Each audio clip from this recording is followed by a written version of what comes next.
ద్వారపూడి మేము సాధారణమైన రోజుల్లో వెళ్ళాము, పొద్దున్నే వెళ్ళాము. చాలా ప్రశాంతంగా ఉంది. ఎటు చూసినా ఆధ్యాత్మికత కనిపిస్తుంది, ఆశ్చర్యాన్ని కలిగిస్తుంది. ఇన్ని ఉన్నాయా అనిపిస్తుంది. చూడండి, ఇక్కడ శ్రీ శ్రీ శ్రీ శ్రీ పెద్ద అంకాల పరమేశ్వరీ దేవి. ఇక్కడ అమ్మవారికి ఉప్పుని అభిషేకం చేయడం వల్ల మన కష్టాలన్నీ ఉప్పులా కరిగిపోయి కోరిన కోరికలు నెరవేరుతాయని నమ్మకం. ఇక్కడ నాగదేవతను చూడండి. ఇలాంటివి మనం సినిమాల్లో, సీరియల్స్లో, గ్రాఫిక్స్లో మాత్రమే చూస్తాం. దర్శించుకోండి ద్వారపూడిలోని నాగదేవతని.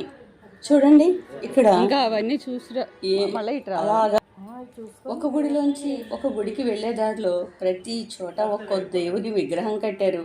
ఒకవైపు పచ్చదనం చూడండి. అలా దారిలో వెళ్తూ ఉంటే ప్రతి చోట దేవుని విగ్రహాలు కనిపిస్తాయి. ఇక్కడ ప్రత్యేకత ఏంటంటే ప్రతి చోట ఒక్కొక్క ఆశ్చర్యాన్ని కలిగిస్తుంది. ఇక్కడ చూడండి, పెద్ద ఏనుగు నోరు ఉంది. ఆ ఏనుగు నోట్లోంచి ఇంకో గుడిలోకి వెళ్ళడానికి దారి ఉంది.